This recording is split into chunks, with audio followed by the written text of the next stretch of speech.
¿Cómo están? Bienvenidos. Segundo bloque ya, tremendamente motivados porque no se me asusten, ¿ah?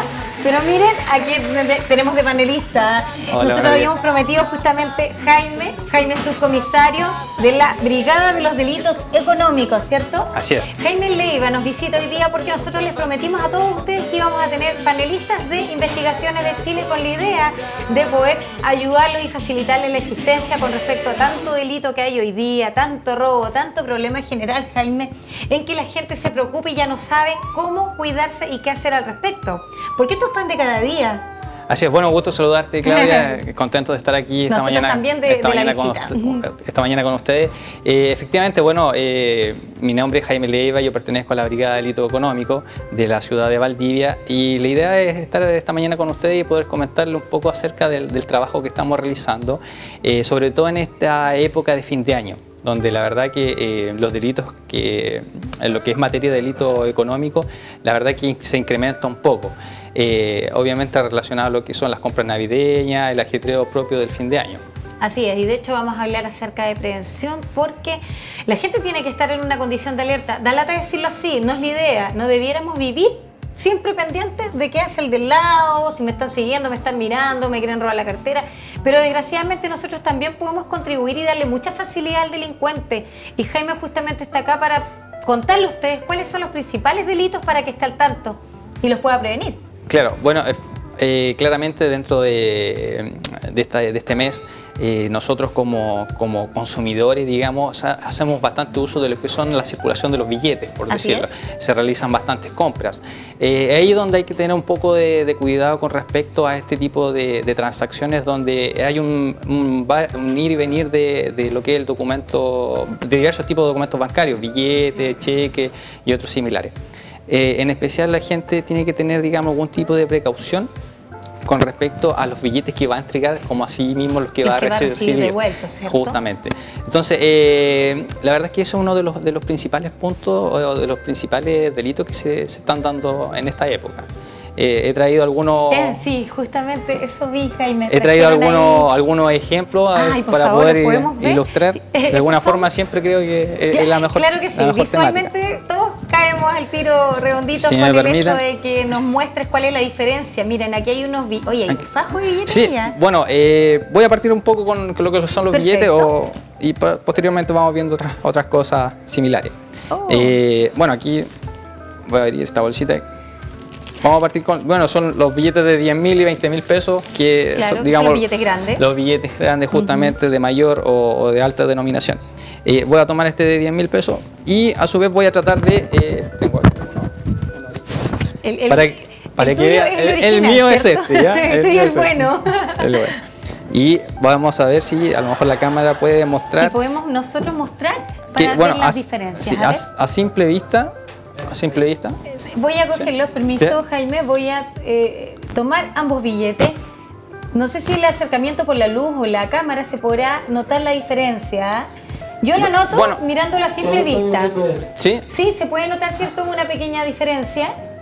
Bueno, el uso de los billetes falsos va mucho relacionado al contexto en el cual se usa, ¿ya? Generalmente la persona que entrega un billete falso lo hace en un momento donde la persona está apurada en recibir un vuelto o en recibir el pago de algo. También se puede entregar un billete en la noche. Digamos, hay un contexto que facilita la entrega o la circulación de los billetes falsos. Si me permite un poco... Y la gente en general en estas fechas, fíjate que anda siempre apuradita. Sí, justamente. Todos corriendo, comprando después del trabajo, en la colación. Por ejemplo, me gustaría hacer presente que la gente, digamos, hay ciertas medidas de seguridad que cuanto a los billetes. Hay algunas que son un poco más técnicas, que requieren un mayor de análisis, pero en cierto sentido las más básicas, donde la gente puede darse un minuto de poder corroborar y chequear, son aquellas que están relacionadas a este tipo de filamento de seguridad, ¿ya? En el billete original, este es un sistema de seguridad de 3D. ¿Ya? Uno al momento de inclinarlo, porque aquí hay tres principales características que uno... Ahí lo están acercando. Nosotros si lo inclinamos tenemos un brillo, que es una sensación de 3D. ¿Cierto? De 3D, justamente, tiene un pequeño movimiento. A diferencia de lo que es un billete falso, en el cual la impresión obviamente no tiene esa característica, es una impresión plana, ¿cierto? Fría, que no tiene ese tipo de características. O sea, es decir, al mover este billete, la imagen va a estar siempre en el mismo lugar, no va a tener ese movimiento de 3D. Y fíjate, Jaime, que la gente normalmente en el comercio, cuando uno paga con los billetes de 10.000, tiene la tendencia al cajero, quienes ya han sido básicamente entrenados para poder detectar este tipo de delitos, siempre los mueven justamente con la idea de hacer ese reconocimiento. Justamente. Hay otra característica también importante, y esa es súper conocida, que son, digamos, los sellos de agua, que se pueden ver a contraluz. Uno, al colocar el billete, ¿cierto?, a contraluz, se puede percatar que el dibujo sea de buena calidad y coincidente, digamos, con el rostro del billete, que en este caso, digamos, es Arturo Prat. Claro, acá yo veo claramente las imágenes de 3D acá y el sello de agua sin problema, pero acá... Ahí se puede observar que la verdad es que es un dibujo manual. Es un dibujo manual. Un Pac-Man, fíjate. Claro, la verdad parece cualquier cosa. Claro, tiene la boca así como el Pac-Man. Claro que sí. Aquí se nota que hay algo raro. Se nota claramente que es, digamos, algo poco prolijo y bien confeccionado. Son una de las tantas características. Y otra característica importante es que en el billete de 10.000 pesos está aquí la cifra 10.000, y uno también, al tomar el billete y verlo a contraluz, la cifra se hace un número entero, ¿ya? Al tomar el billete uno puede ver que está la cifra 10.000, ¿cierto? Y es obviamente completa. A diferencia, digamos, el billete acá, que es falso, que si bien uno toma el billete, lo mira, pero se percata que los números están corridos, no son lineales, sino que tienen desperfecto, porque claramente la impresión es de mala calidad. Entonces, es por eso importante que la persona se dé esos pequeños minutos de poder palpar, mirar e inclinar, digamos, son los tres pasos importantes. Y en el palpar está lo que es la impresión, ya que en el billete original uno puede percatarse que la palabra ahí, Banco Central, digamos, es de relieve. Uno al palparla se percata que obviamente es un poco más porosa y no es una impresión plana. A diferencia del billete falso, perdón, que es una impresión plana, que no tiene... se siente con el tacto. Justamente. Ahora, la confección o el material ocupado en los billetes de 10.000 pesos es papel algodón, a diferencia, digamos, de un billete falso, que es solamente hojas de oficio u otro papel más común. Claro, cuando uno no tiene la comparación, a veces cuesta notar las diferencias, ¿ah? Así que invitamos en la casa que revisen lo que tienen primero. Sí, que a esta altura deben haber hecho hartas transacciones. Justamente, obviamente es importante darse, por eso, esos pequeños minutos de saber bien la cantidad de dinero con el que cuentan, la calidad del dinero, porque a veces... por un inconveniente u otro, podría haberse involucrado en algún hecho que lamentablemente a lo mejor la policía después lo va a estar citando o teniendo que dar declaraciones por respecto. En calidad de sospechoso. Claro, algo por el estilo. Entonces, ¿qué hacemos, Jaime, en caso de que nos demos cuenta que tenemos dentro de nuestro legajo de los billetes, en nuestra billetera, guardados en la cartera, y son falsos? ¿O estamos recibiendo algo falso en el minuto? ¿Cuál es el procedimiento? Claro. Justamente va a depender mucho del contexto en el cual ustedes se pueden percatar. Si ahora hacen alguna revisión en sus casas y se percatan que tienen estos documentos, lo principal es sacarlo de circulación, porque no puede estar un billete falso en circulación. Por tanto, es importante concurrir a la Policía de Investigaciones a denunciar este hecho, a dar cuenta.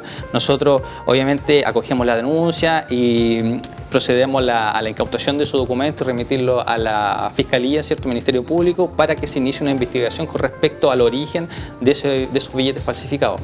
Así como también lo puede realizar la denuncia en forma inmediata, llamando en forma telefónica a aquella persona que en el minuto está recibiendo un billete falso. Porque muchas personas, digamos, realizan venta informal en la calle. Así es. ¿Ya? Que también es otra cosa, digamos, que por eso es todo un escenario que se da para poder poner en circulación estos billetes. ¿El comercio informal, el comercio ambulante, como comúnmente se dice, se presta para este tipo de roles? Es uno de los tantos escenarios, digamos, en el cual uno se puede encontrar con este tipo de situaciones. Entonces, si uno está... Por eso es importante comprar en lugares establecidos, debidamente autorizados, donde de hecho uno tenga una garantía también del producto que está comprando, entre otras cosas. Así uno puede realizar una compra más tranquila. Una boletita, justamente, un voucher. Uno, si bien es importante en ese sentido, a pesar que ¿Cuál es la distinción obviamente con el mercado informal? Generalmente el costo. El costo, uno a veces trata de comprar un producto más económico, pero eso a la larga se puede traducir en un problema judicial y otros sin número de dolores de cabeza. Así es, que no podemos evitar. Justamente. Entonces, la recomendación claramente en ese sentido es comprar en los lugares establecidos donde usted pueda obtener su boleta, saber el origen y poder, digamos, entregar antecedentes claros con respecto al lugar donde hizo una compra, si es que se ve digamos, víctima afectada por una situación similar con respecto a la entrega de un billete falso. Todos esos elementos, digamos, son importantes para poder generar la denuncia y así obviamente la persona... La investigación. Justamente, y una posterior investigación. Jaime, acá en Valdivia, ¿hay situaciones fuertes como redes que estén fabricando este tipo de billetes? Bueno, ¿O los traen de fuera? Sí, no, bueno, hay distintas, la verdad que hay distintos lugares, no en la comuna en sí, pero de distintas ciudades un poco más comerciales, más avanzadas en ese sentido, donde las personas vienen acá a Valdivia, ¿cierto? Y colocan en circulación estos billetes. Por el momento se ha podido detectar que son personas más bien de ciudades más avanzadas, digamos. Más avanzadas, exacto. Y ahí tenemos un billete de 20. Sí, también, bueno. 20.000 son las mismas características en el sentido de justamente la imagen 3D, el sello de agua, ¿cierto? Y la numeración que sea completa. Justamente, que se pueda complementar. ¿Este billete es falso? Es falso. Aquí claramente tenemos un problema con los 20.000, la imagen a contraluz, que es esta imagen que está sobre el número grande de 20.000 pesos, hay una imagen que es más pequeña. Si lo vemos a contraluz debiera darnos un número completo, ¿ya? Sin distinción. Y aquí claramente nuevamente tenemos los ceros del 20.000 irregulares, medios diagonales, claro, medios justamente desteñidos, lo que también es un indicador. Y digamos, si usted toma ese billete y lo arruga, va a notarse claramente que es un papel de mala calidad, claro. O sea, un papel común y silvestre y no, digamos, el que se utiliza para la confección de los billetes. Esto es una hoja de oficio, carta común y corriente, miren. Justamente. Eso sí, aquí en este se nota bastante. Justamente. Eso es por un lado. Este es tu billete. No este es mi billete, que no se vaya a confundir. Va a andar circulando ahí el billete falso. Bueno, también está de más decir que hay ciertas modalidades adicionales donde los estafadores ocupan, digamos, ciertas características técnicas. Sí. Bueno, técnicas, pero se supone que el estafador, hay ciertos perfiles del estafador. Generalmente son personas afables, que se acercan con una buena voluntad, simpáticas, a uno lo abordan y uno la verdad es que, y obviamente con una capacidad de diálogo, de labia, como se puede decir, donde ellos se hacen dueños de una situación y generan el convencimiento sobre sus víctimas. Ojo entonces con esos desconocidos carismáticos. Justamente. Que llegan de la nada. De la nada aparecen. Y bueno, y de hecho ellos estudian muy bien los perfiles de sus víctimas para el momento de abordarla.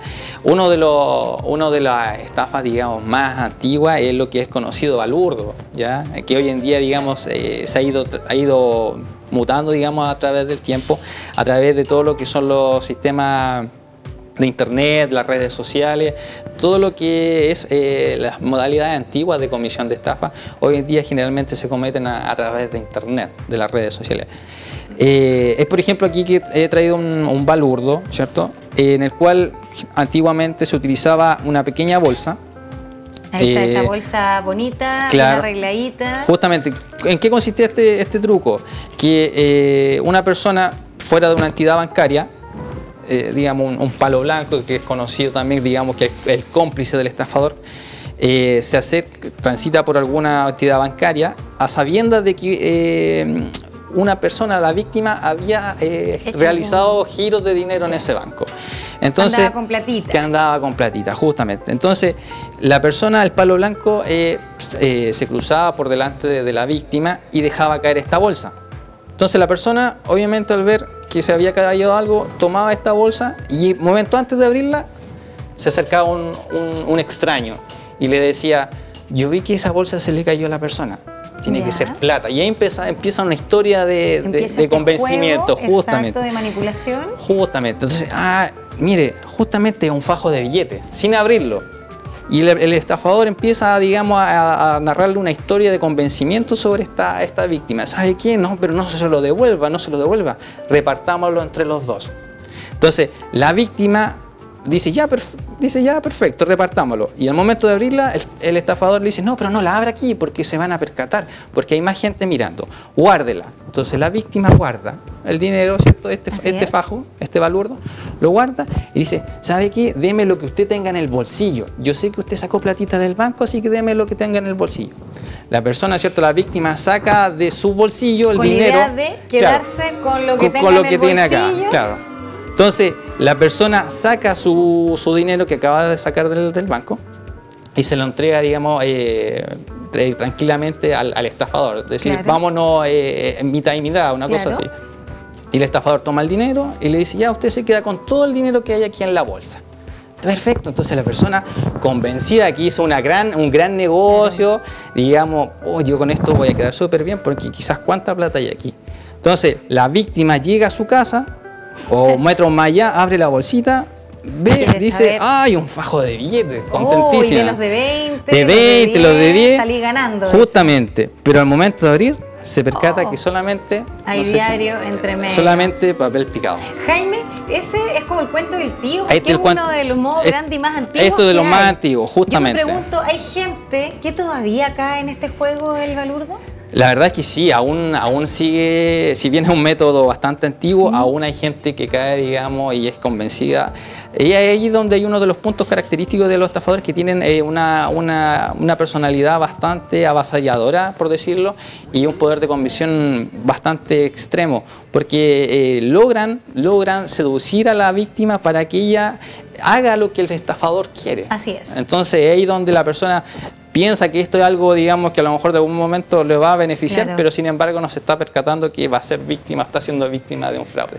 Esto es una de las modalidades más antiguas que existen, digamos, lo que es el delito de estafa. ¿Han tenido denuncias de este tipo de modo operandi últimamente, estas últimas 2 semanas, no, por darte un ejemplo? Claro, en este último mes no se ha recibido afortunadamente, pero sí, digamos, durante el año obviamente hay casos relacionados a esta modalidad. Generalmente ocurre con personas mayores de edad, eso digamos. Te iba a preguntar, ¿los mayores de la tercera edad son los que más caen en este juego? Claro, ahí me gustaría a lo mejor, porque como le digo, esto ya está mutando hoy en día. Y esta mutación, digamos, con respecto a que los mayores de edad sean más víctimas, está relacionada a las estafas telefónicas. Ya que todos conocemos, o más de alguna vez hemos oído de la gente que también en un principio se le llamaba que había sido favorecida por un premio. Claro. ¿Ya? Entonces, había gente que sin concurso ni sorteo había sido favorecida por un premio, pero para poder hacer efectivo ese premio tenía que depositar una cierta cantidad de dinero. Sí, exacto. A cambio. Posteriormente, ya ese mecanismo también fue dejado. Nadie se percataba, fíjate, de que ¿cómo puedes ganar un premio si ni siquiera has participado en el concurso? O sea, la gente por esa ambición, esa necesidad, claro, de tener, ni siquiera le daba vuelta a tanto cuestionamiento. Claro, justamente ahí se aprovechan un poco de la ambición de la persona, digamos, claro, ese es un punto, digamos, de flexión. Porque la persona, digamos, con la finalidad de poder ganar algún dinero de forma fácil, acceden o caen, digamos, en este tipo de engaños. Y ahí es donde se generó un periodo donde se hizo masivo, digamos, y progresivo este tipo de modalidad de estafa. También fue mutando, digamos, este argumento, claro, de haberse ganado un premio, y pasó a la etapa del accidente del familiar, donde también se hace un llamado a la gente y un desconocido, o a veces, muchas veces haciéndose pasar por una autoridad competente, le dice que un familiar directo, generalmente el hijo, un sobrino, exacto, ha sido víctima de algún tipo de accidente. Ese fue el boom del 2015, ¿ah? Desde enero del 2015 que estamos escuchando el famoso accidente, el familiar que llama desesperado, piensan que se le distorsiona la voz por el estrés, de claro, hecho, porque no logran... o porque la mandíbula se le fracturó. Exacto. Hay un sinnúmero de argumentos. Por eso es todo un escenario que ellos crean, digamos, para poder convencer a la gente. Y ahí donde mucha gente, obviamente, debido a las circunstancias, claro, sí, el nerviosismo, la desesperación, realiza todas las instrucciones que le está dando este desconocido, y proceden a realizar diversos depósitos a desconocidos, ignorando, digamos, si es para pagar algún hospital, una grúa, o pagar los daños de alguna otra persona afectada por este accidente. Entonces son sin número los motivos que se van dando. Y digamos, y la última modalidad, digamos, de esto es con respecto a, ya hecho un poco más fuerte, con respecto a que tienen hijos secuestrados, sí, que con la finalidad de poder salvar la vida de su hijo que presuntamente está secuestrado o está amenazado, también solicitan dinero a cambio. Obviamente una situación muy tensa, muy tensa para la víctima. Límite, imagínate si fuera cierto algo así, o sea, claro, tu reacción tiene que ser muy rápida, muy inmediata también. La persona que recibe ese llamado también obviamente se está acongojada, preocupada, y también accede y realiza todas las operaciones que le está solicitando el estafador con la supuesta finalidad de poder liberar o rescatar al hijo secuestrado, entre comillas. O sea, ni siquiera alcanza a darle vuelta al tema como para poder analizar si está en el colegio, si está en el mismo cuidado de la persona que lo dejó. Justamente, ahí hay un dato importante, porque es importante siempre corroborar y chequear la información que está uno recibiendo. Si en este caso, si dicen que mi hijo o un familiar está sufriendo algún tipo de problema, lo más lógico, o digamos que hay que darse un poco de pausa, tranquilizarse y tomar el celular propio o el número y llamar al número de este familiar que uno tenga registrado, porque siempre llaman de un número desconocido. Así es. ¿Ya? Entonces, si ese número es desconocido de algún familiar, yo voy a buscar, por ejemplo, si yo tengo un sobrino que se llame Pedrito y me llama Pedrito de un teléfono desconocido, mejor voy a buscar en mi libreta de dirección, en mi libreta de apuntes, en mi celular, y voy a llamar directamente, claro, a Pedrito desde mi teléfono y consultar: aló, sobrino, hijo, ¿estás bien? ¿Dónde estás? Y confirmar y chequear, digamos, esa información. Claro, normalmente, Jaime, tengo entendido, tú lo debes saber como subcomisario, viendo todo este tipo de casos, los delincuentes utilizan estos teléfonos con un solo chip para hacer la llamada y después los eliminan, los botan, para no dejar ningún tipo de rastro. Claro, los tipos siempre van a estar bajo la artimaña de poder eludir de alguna forma el rastreo, el seguimiento, cualquier tipo de indicio que permita identificarlo y comprobar su participación en este tipo de estafas. Pero ¿cómo yo evito este tipo de estafas? Bueno, una de las tantas, como les decía, es chequear la información y mantenerse informado, siempre informado, y de hecho conversar en familia estos temas, conversar en familia, si es que alguien, porque a veces estos tipos, ¿cómo obtienen esa información? Mucha gente dice, ¿cómo estos tipos obtienen tanta información? Y hay un sinnúmero de formas. Uno lo hacen, digamos, a través de las mismas redes sociales que Facebook, nosotros, por ejemplo, las personas ponen a la familia completa. Justamente ahí hay que ser un poco, digamos, recatado con respecto a la información que uno está entregando, porque a veces uno entrega más información de la que debiera, y eso, digamos, en el baño, estoy cocinando un huevo frito, y hay gente que definitivamente, señor director, dígame que no es cierto, usted también tiene Facebook, publica, hay gente, no todos, que publican todo lo que hacen en el minuto.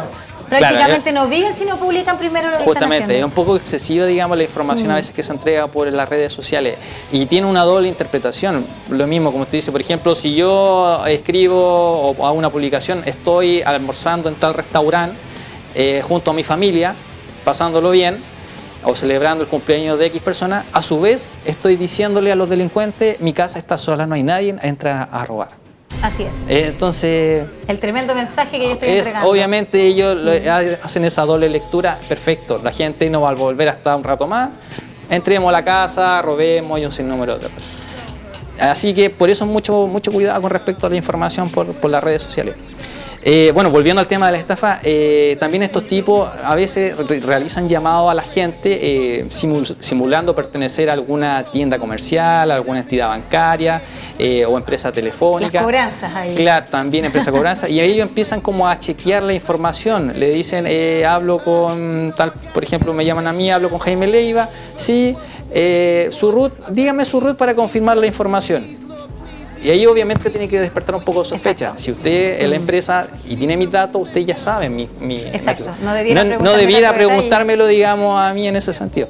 Por eso es uno de los tantos ejemplos. Y empiezan, digamos, a pedir información. Usted vive con cuántas personas. Empiezan a sacar, digamos, información. Jaime, te tengo una consulta. Me cabe una duda con respecto a lo que acabas de mencionar. Nosotros, cuando vamos comúnmente a comprar a la farmacia o una tienda, a la tienda que sea hoy día, hasta la limonada para ropa de guagua, fíjate, uno va a comprar y siempre le están pidiendo sus datos personales, siempre están pidiendo el root. Uno pregunta ¿para qué? Muchas veces hay gente incluso alrededor que me da la impresión de que está atento escuchando y da desconfianza. Y te dicen, es que si no me da su root yo no puedo hacer la transacción, no puedo aceptar su compra. Hay gente que escucha los datos que tú entregas también, sobre todo en estas fechas donde hay harta gente, harto volumen de personas que están comprando, que están haciendo la fila en caja. ¿Eso es un riesgo? Claro, ahí, bueno, la verdad que las casas comerciales o las distintas entidades de farmacia, cadenas de supermercados, no sé, piden antecedentes personales. La verdad es que, claro, es importante saber cuál es el propósito de la solicitud de nuestros datos. Pero gente alrededor siempre que está escuchando lo que nosotros entregamos en este caso. Claro, ahí a lo mejor sería bueno, más que hacer público, digamos, diciendo mi root es 1, 2, 3, 4 para que lo escuchen los demás, a lo mejor sería entregar el carnet de identidad. Disculpe, este es mi root, este es mi cédula, ahí están mis datos. Para, digamos, impedir que las demás personas escuchen de alguna forma nuestro nombre completo, nuestro número de cédula. Pero eso es una parte, porque como le digo, de alguna forma, lamentablemente, todos estamos expuestos a través de este acceso o de mal uso, digamos, de lo que es el Internet. De alguna forma, muchos sujetos pueden acceder de mala forma a nuestros datos personales. Eso digamos, de alguna forma genera ciertos problemas. ¿Clonaciones acá en nuestra región es muy frecuente? Se han dado casos de clonación, masivos donde claramente los tipos instalan sus dispositivos, los cajeros automáticos, y de ahí se proceden a hacer las copias, digamos, de la tarjeta y obviamente de nuestras claves secretas. Ahí es importante poder tapar la digitación de nuestra clave, ¿ya? Colocan este facto. Clave, no podrían. Claro, en cierto sentido no podrían, pero ellos buscan la forma de obtenerla. Porque a veces la gente comete el error de no cambiar claves o hacerlas muy fáciles y evidentes. Por ejemplo, hay gente que se le entrega una tarjeta y no la cambia nunca y va a ser el 1, 2, 3, 4, por decir algo. Claro que sí. O a veces, esa es la inicial de que la todos los inicial bancos. generalmente. O en su defecto la gente coloca una fecha importante. Su fecha de cumpleaños para no olvidarse. Cumpleaños, justamente. Entonces, la verdad que a veces, si el estafador no logra acceder de alguna forma a la clave, a veces terminan adivinándola de acuerdo a todo este cruce de información, de fecha de nacimiento, dirección, fechas importantes. Se lo hacemos fácil. Justamente. Entonces, ahí, claro, hay que ser un poco más precavido con respecto al tipo o la codificación de claves que se utiliza. ¿Es recomendable tener para cada tarjeta, para cada tipo de transacción, una clave diferente, a pesar de que es súper engorroso recordarlas muchas veces?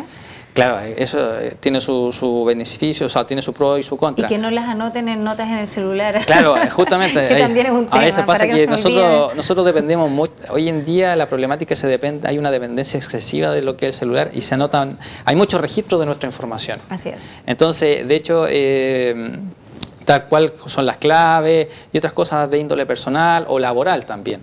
Entonces, tratar de mantener el mayor resguardo de acuerdo a la situación de cada uno. Es importante, si la persona no tiene, digamos, la capacidad de recordar un sinnúmero de claves, que a veces igual se complica, porque a veces los sistemas piden cambiarla. De hecho, uno a veces, no sé, en el trabajo piden una clave y eso uno tiene que ir renovándola para acceder a sistemas computacionales, o en otro lugar también pide la actualización o renovación de las claves. Si bien se da esa temática que es buena para poder evitar, para mantener un resguardo, pero a veces uno se complica porque uno dice, ¿cuál fue mi última clave? No la sé, no la recuerdo. Sí. Pero lo ideal es, claro, mantener algún tipo de asociación o registrarla en algún lado, pero que no sea el celular, porque de alguna forma uno se está exponiendo a que en algún momento alguien acceda a nuestro teléfono y a su vez acceda a un sinnúmero de otras cosas. Puede parecer ridículo el comentario, Jaime, que yo hice, pero conozco muchas personas que tienen las claves justamente anotadas en notas en el celular por si se le olvidan, porque a veces tienen 5 tarjetas, 6 tarjetas distintas o para entrar a ciertas plataformas de internet y no encuentran nada mejor que apuntarlas todas ahí. Claro. Sí, estamos dando un dato pero gigantesco, nos roban el celular y tienen nuestra vida a sus manos. Justamente, ahí hay un sinnúmero de información y bueno, digamos, está entregando todo ahí y por eso hay que tener ese resguardo y precaución de no estar tan expuesto, porque uno se expone mucho en ese tipo de situaciones. No ser tan dependiente del celular.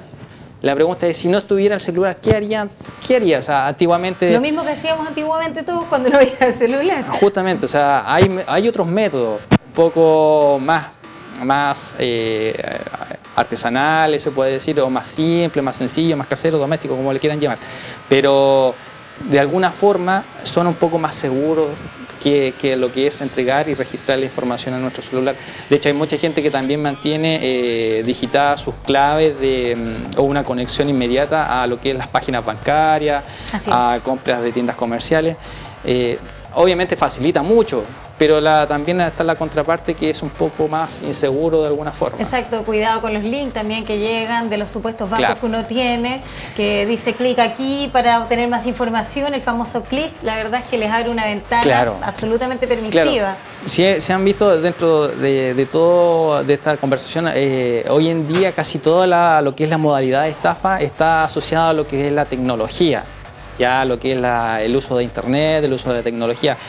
Como usted bien dice, estábamos hablando un poco de clonación, ahora de la estafa de los correos electrónicos que a uno le llega. La gente que ocupa correo electrónico tiene que, digamos, de alguna forma buscar filtros y evitar, digamos, esta cadena de haga clic en este link que será derivado a tal lugar para entregar la información. Esos amigos misteriosos del Facebook justamente también, a veces que no tienen ni gente, siquiera amigos ni contactos, pero que llegan de la nada con una fotografía media extraña. Justamente, llega una fotografía, una invitación y descarga este archivo, o de alguien desconocido que a uno le envía una fotografía, un archivo, un documento.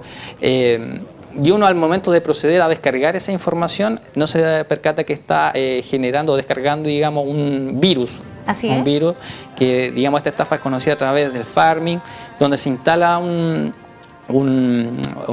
software que a uno le capta, digamos, las claves de los bancos y saben, digamos, justamente ellos tienen un acceso con respecto a, obviamente, en este caso a todo lo que es los datos bancarios, bueno, obviamente nuestra información personal, y obviamente proceden a darle un mal uso. También el hecho de no entregar la clave a extraños bajo ningún método, ni bajo ningún medio también, porque muchas veces llaman para que les solucionen problemas, pero se ha hecho el llamado imponente de la comunidad de que nadie, ningún ejecutivo del banco está autorizado para pedir tus claves, para que se las dictes en el fondo, y tú tampoco para entregarlas, no debieras, no hay ninguna obligación de hacer eso. Bueno, cuando hay algún tipo de operación extraña, dudosa, siempre es bueno tratar de canalizarla directamente en la sucursal.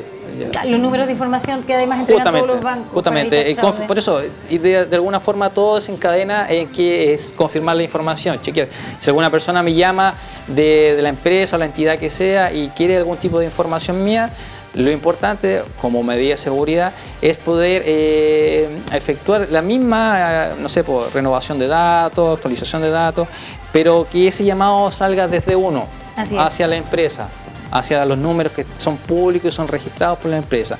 Y es decir, ¿sabe qué, señorita?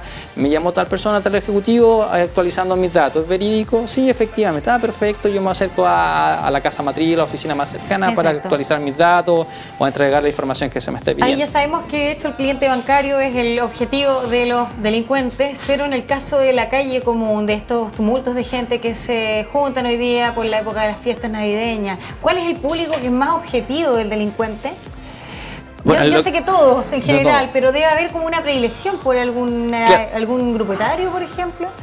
A ver, lo que es concerniente, por eso lo que es concerniente a lo que es delito económico, hay distintos perfiles de víctimas y de estafadores. Sin embargo, hoy en día se ha vuelto bastante avanzado, digamos, o aumentado lo que son las víctimas de la tercera edad, ¿ya? Porque siempre hay la persona actúa de buena fe, la víctima siempre actúa de buena fe. Y todos sabemos, digamos, la abuelita uno la conoce porque es la regalona, la que siempre está atenta, la cariñosa. Y se actualizan menos con la información también, o los llamados de alerta. Justamente. Entonces, es ahí donde el estafador, digamos, las borda de algún modo y procede, digamos, a generar todo este tipo de escenario para poder defraudarla. Y sin querer, las víctimas entregan información, porque, por decirle un caso, a veces sucede con la abuelita que se acerca un tipo desconocido, le dice: hola abuelita, ¿se acuerda de mí? Abuelita, no me acuerdo, ¿quién es usted? Yo soy Patricio, yo soy amigo de su nieto. ¿Qué nieto? Su nieto, el regalón. ¿De Juanito? Sí, de Juanito, justamente, de Juanito. ¿Cómo está él? No, sí está. Y entonces ahí empiezan, digamos, a contar una historia, en cierto sentido, a interrogar de alguna forma a la abuelita. Lamentablemente, y ahí empieza, digamos, a sacar la información. Y siempre persiguiendo el cobro de las pensiones normalmente. Justamente, eso sucede en esa época, en esos momentos que realizan los cobros de sus pensiones. Y los tipos, volviendo al tema, digamos, de los billetes falsos, justamente le dice, ¿sabe qué? Yo le debo una plata a Juanito. Le debo una plata y no lo he podido ubicar. ¿Sabe? Le debo 100.000 pesos, pero ando con puros billetes de 20.000. Tengo 200.000 pesos en billetes de 20.000. ¿Usted andará con algo? Yo le dejo los 200.000, si usted me puede cambiar, qué sé yo. La abuelita, obviamente, pensando en que está hablando de su sobrino, que le van a devolver una platita, claro, sí, le van a devolver una platita, accede. Ya, obviamente, el estafador lo estudió esa persona, que la abuelita ya andaba con dinero porque cobró su jubilación, salió del banco, etc. Entonces el tipo va y le entrega el balurdo. Le dice, ya sabe que aquí tengo los 20.000 pesos, los 100.000 pesos o 200.000 pesos. Aquí tengo los 200.000 pesos para que se lo entregue a Juanito, yo porque le debo una plata. A mí me da pena cuando tú cuentas esto, Jaime, porque pensar que los abuelitos con su inocencia y por actuar de la mejor fe, justamente, caen al tiro, fíjate.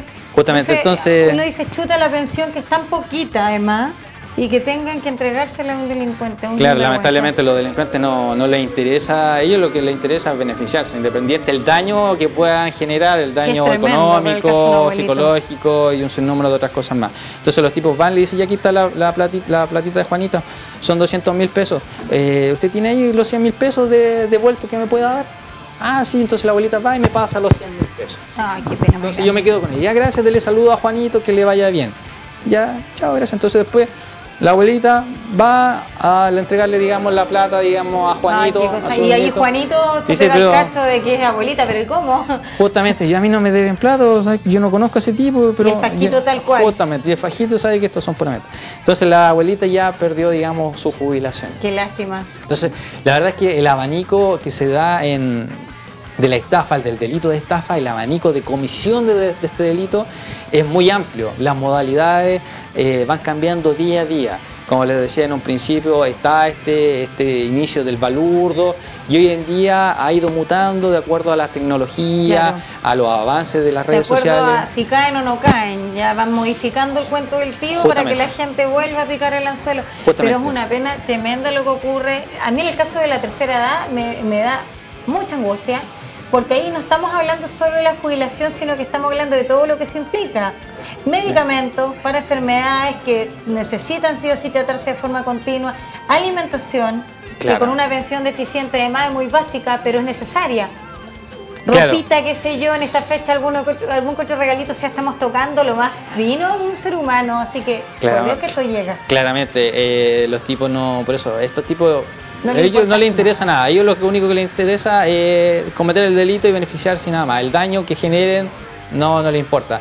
Y el daño es tremendo. Si bien uno puede decir, no, son 100.000 pesos, no sé, pero aún de acuerdo a las condiciones de, claro, si esa persona la necesita para medicamentos, alimentarse, y obviamente es la pensión que es bien baja. Entonces, obviamente, el daño es terrible. Ya tienen que ser malabares para darse vuelta con una pensión que todos sabemos que en Chile en general es poca. Y además de eso, que te la quiten es el colmo de colmos. Sí, justamente por eso es importante que la gente o la familia, los grupos familiares, puedan conversar entre ellos y poder, sobre todo estos temas, y mantenerse un poco informados. Porque como les digo, cada día los tipos están inventando nuevas modalidades de engaño, nuevas modalidades de fraude. Entonces la información, mantenerse informado de qué es lo que está ocurriendo en su ciudad, de lo que está sucediendo, digamos. La misma familia, Jaime, que advierta a las personas de la tercera edad cercanas, a los tíos, abuelitas, abuelitos, que son personas inocentes, que acostumbran a transitar solitos, claro, en estas fechas del año, en el centro, comprando sus cosas, cobrando sus pensiones, que les expliquen, que les digan cuáles son esos riesgos asociados para que tengan esa medida de cuidado. Justamente, hay una forma de mitigar, poder acompañarla de algo, exacto, que ya sea en compañía, siempre, digamos. O bien entrenaditos, ahí derechito al cajero, sin mirar para ningún lado, le decían, sin claro, hacer caso usted al va carismático. Claro, usted va al centro a comprar o a pagar y nada más. Entonces es un sinnúmero de cosas. El perfil de estos delincuentes generalmente, bueno, tú nos has dado como un detalle general, pero dinos más para que la gente se dé cuenta de que cualquiera hoy día que está al lado podría tener esa actitud. Ahora, claro, cualquiera, por eso los perfiles son bastante variados, pero generalmente está relacionado a lo que es la empatía, la cercanía, personas cordiales, afables, que de la nada aparecen, ¿ya? A veces ellos hacen muchos gestos de cortesía, pero ese gesto de cortesía tiene una doble intención o un trasfondo. ¿Ya? Lo que sucedía, digamos, anteriormente con las clonaciones de tarjetas, que si bien los tipos, por ejemplo, colocaban un dispositivo en la entrada de un cajero en la puerta. ¿Esos dispositivos de qué características son? Yo trato de imaginármelo y no puedo. La verdad que esos son unos dispositivos bastante pequeños que se colocan en la ranura, de la apertura de la puerta o en la ranura de donde uno inserta la tarjeta. Antiguamente se colocaban principalmente en la ranura de apertura de la puerta. Entonces, ¿qué es lo que hacían estos tipos? Colocan el dispositivo, la persona ingresa su tarjeta para poder ingresar al sector, a la sala de cajero, ¿cierto? Pero obviamente ese dispositivo tiene el problema que no le va a aperturar la puerta. Entonces, había un palo blanco o el mismo estafador dentro de la sala de cajero y él muy amablemente abría la puerta, lo invitaba a pasar. Eso es súper común, claro, hay muchos casos de buena fe donde te abren la puerta, pero mira qué curioso. Entonces, ¿qué es lo que hace? Que la persona ingresaba, y no podía abrir, no podía entrar al cajero, ¿cierto? Y la persona que estaba adentro, no se preocupe, yo le abro. Claro. Ya al momento de insertar la tarjeta, uno le estaban copiando los datos. Ahí hay un aparatito que se llama skimmer, que es el copiador. Posteriormente la persona ingresaba normalmente su tarjeta en el cajero, pero una microcámara que colocan estos tipos dentro del panel, ¿cierto? Iba captando las claves. Cuando uno digitaba su clave, ¿cierto? La iba captando. Y todo eso, digamos, quedan resguardadas en unas memorias y ellos posteriormente las desencriptan y las ponen en nuevos soportes, nuevas tarjetas y le dan el mal uso. Entonces, digamos, eso es uno de los mecanismos que se dieron en un principio. ¿Eso en Valdivia se ve mucho? Se ha dado, la verdad que se ha dado. Por eso es importante en ese sentido poder ocultar las claves y si uno tiene de verdad hay que ponerle color, de verdad hay que tratar ahí de cubrir toda la zona para que no haya ninguna. Sí, o sea, es importante colocar algo, porque ¿qué es lo que hace? Que las microcámaras generalmente están situadas sobre el tablero del panel que uno digita las claves. Generalmente están ahí, y son tan pequeñas que es imposible, digamos, darse cuenta que estas ya están situadas. Entonces, siempre como mecanismo, colocar, claro, una mano encima o algún objeto, por ejemplo, una hoja de papel, ¿cierto? Uno que cubra, digamos, para evitar cualquier tipo de otra cámara que esté captando nuestras claves. Siempre, es más que nada ser precavido. Así es, incluso un poquito exagerado, sobre todo en esta fecha. Claro, sobre todo, digamos, en esta fecha, porque la tendencia, digamos, es la confianza o el exceso de confianza. El exceso de confianza, lamentablemente, a uno se puede convertir en una costumbre también, porque en esta fecha estás haciendo hartas transacciones en el día, entonces de repente más de alguna se te pasa, andas tan apurado que ya pasa al cajero y pierdes el cuidado. Claro, y de hecho también hay darse el tiempo de poder recuperar su tarjeta, porque hay mucha gente que también se le olvida sacar su tarjeta. Ahí le están regalando. Y obviamente la persona que está detrás puede, digamos, acceder a su cuenta y darle un mal uso. Entonces, así es. La importancia es hacer las cosas con calma y darse el tiempo para cualquier operación, sobre todo comercial, que uno quiera dar. Si bien, claro, producto de la misma fecha, uno anda un poco más acelerado, apurado, que tengo que llegar luego, tengo que comprar estas cosas. Yo creo que a todos nos pasa en estas fechas que andamos de loco. A todos nos pasa, pero por favor, ahí darse un pequeño minuto de por lo menos recordar, saqué mi tarjeta, sí, perfecto, o recibí este dinero que me entregaron, habrá sido bueno. Y un poco antes, como hay unos letreros, siempre hay unos letreros que en muchos almacenes revise su vuelto. Claro. Eso hay que darlo como al pie de la letra. No solo para evitar los problemas con la cajera futuro, sino que justamente para detectar este tipo de fraude que no son menores en esta época del año.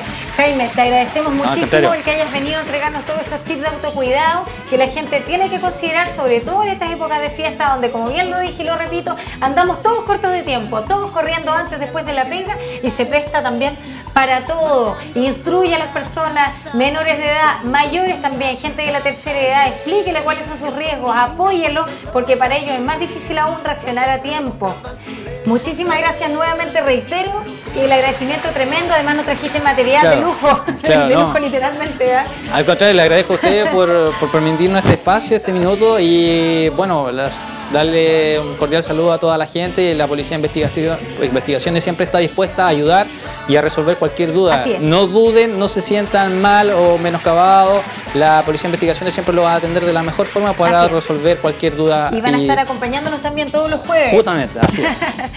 Muchísimas gracias entonces a todos ustedes por su atención. No pierdan de vista sus documentos, sus tarjetas o sus elementos de valor, sobre todo en esta fecha. Vamos a una pequeña tanda comercial y recuerden que hoy día es jueves de cine. Así que Dante Arroyo ya está preparadísimo, no le hagas de ruido. Está preparadísimo para poder contarnos hartas novedades. Una pausa comercial bien breve y ya volvemos más motivados.